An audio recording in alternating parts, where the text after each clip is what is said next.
Steve Harvey received a phone call that changed everything. The voice on the other end belonged to a man he'd never met before. A man named Marcus, who worked as a community organizer in Memphis, Tennessee. Marcus was calling about a father named James who needed help. James was 58 years old and had worked his entire life at a factory manufacturing automotive parts. For 35 years, he'd shown up to work every single day. He came in early, stayed late when needed, and never called in sick unless he absolutely had to. He was the kind of worker that supervisors relied on: steady, dependable, someone who took pride in his work, even though the work was repetitive and demanding.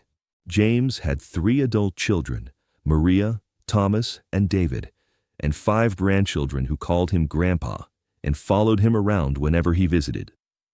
He had been married to his wife Susan for 33 years.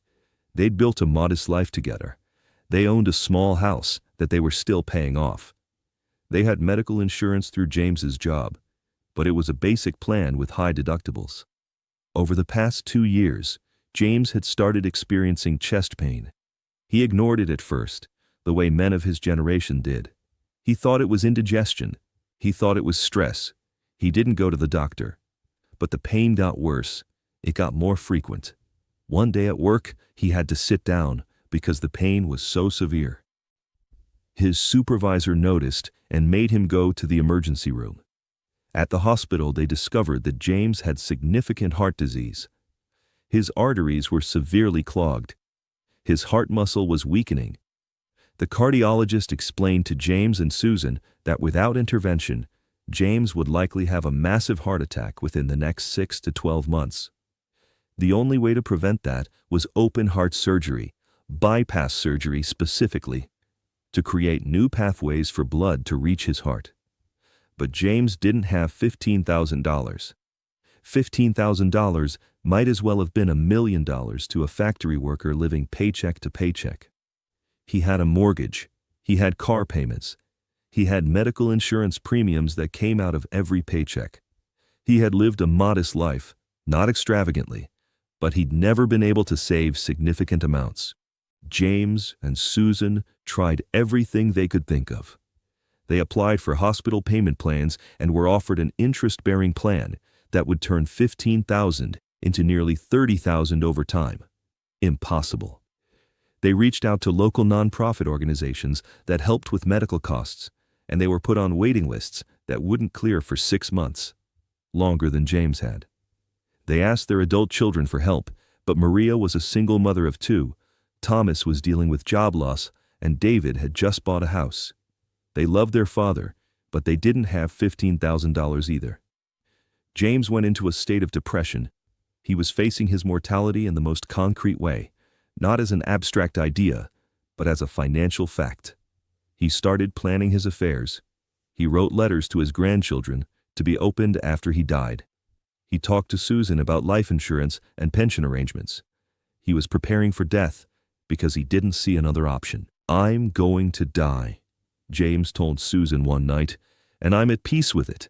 I've had a good life. I've had you. I've had our children. I've had our grandchildren.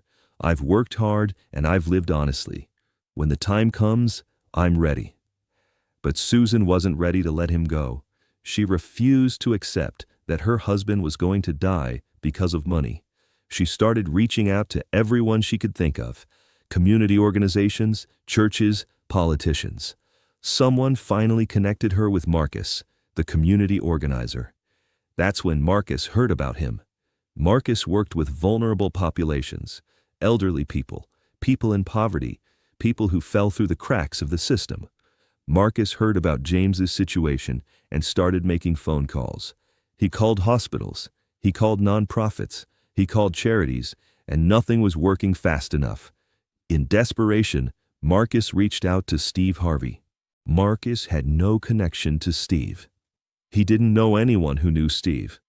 He simply reached out through social media, wrote a heartfelt message explaining James's situation, and hit send, not expecting anything, but hoping anyway. Steve read that message, and something shifted in him. "This man is going to die," Steve said to himself as he read about James. "He's going to die because he doesn't have money, and he's already accepted his death. He's already given up." Steve called his team. "I want to meet this man. I want to know his story. I want to know if this is real, and if it is, I want to help him." Within a week, Steve's team had verified James's story. They'd contacted the hospital and reviewed his complete medical history. They'd confirmed that James absolutely needed bypass surgery, and that without it, he faced a fatal heart attack. They'd also discovered that James had been a man of integrity his entire life, never asked for handouts, paid his debts, showed up every day. When Steve heard these details, his resolve strengthened. Steve arranged a personal meeting with James at a small church in Memphis that served the community. James arrived not knowing what to expect. The church coordinator had simply said someone wanted to help him navigate his medical situation. He thought maybe they were going to provide information about payment plans or nonprofit resources. When Steve walked out, James didn't recognize him immediately. Steve looked different than he did on television. But then Steve extended his hand and introduced himself, and James felt his knees weaken. "James," Steve said, his voice steady and filled with genuine emotion, "I know everything about your situation. I know you need heart surgery. I know you can't afford it. I've been thinking about you all week, and I've made a decision. I'm going to pay for your surgery. Every single penny. You're going to get this surgery, and you're going to live." James's face completely crumpled. He started crying, not delicate tears, but deep, gasping sobs that came from the core of his being, where he'd been holding his terror and his acceptance of death. "You don't have to do this," James said through his tears, his voice breaking. "You don't know me. I'm nobody. I'm just a factory worker. Why would you spend this kind of money on someone you've never met?" "Because you deserve to live," Steve said with absolute certainty. "Because you've worked hard your entire life. Because you have grandchildren who need their grandfather. Because no person in America should have to choose between their life and financial ruin.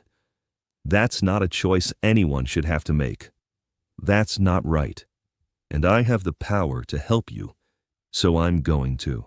Steve sat down with James for nearly 3 hours.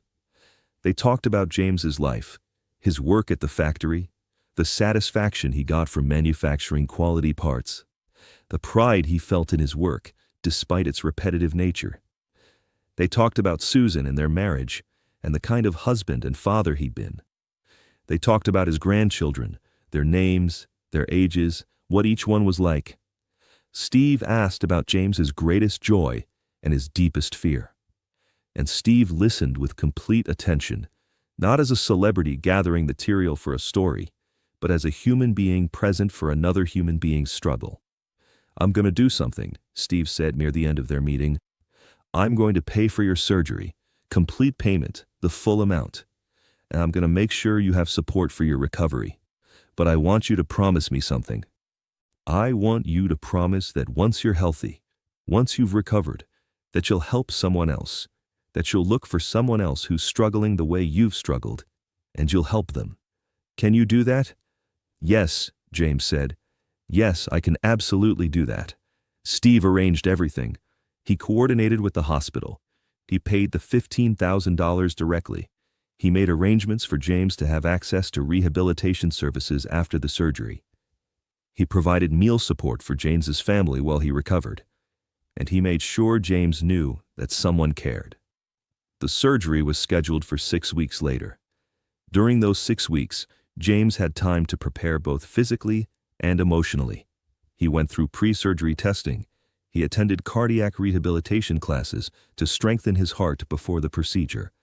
And he made a video sharing his story. In the video, James talked about what it felt like to believe you were going to die. He talked about the despair of wanting to live, but not being able to afford it.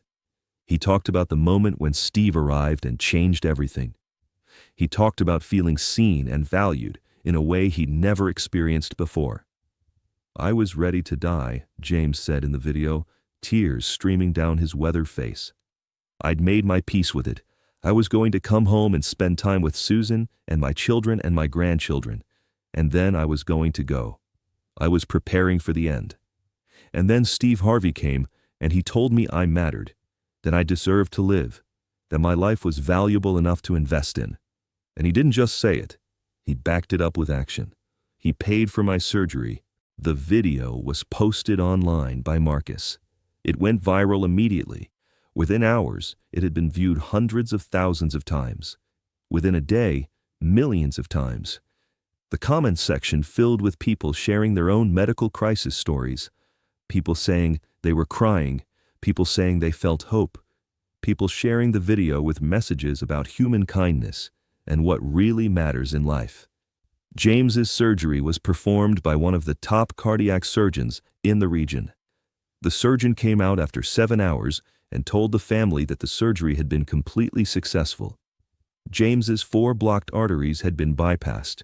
His heart now had new pathways to receive blood. He was going to recover, and he was going to live.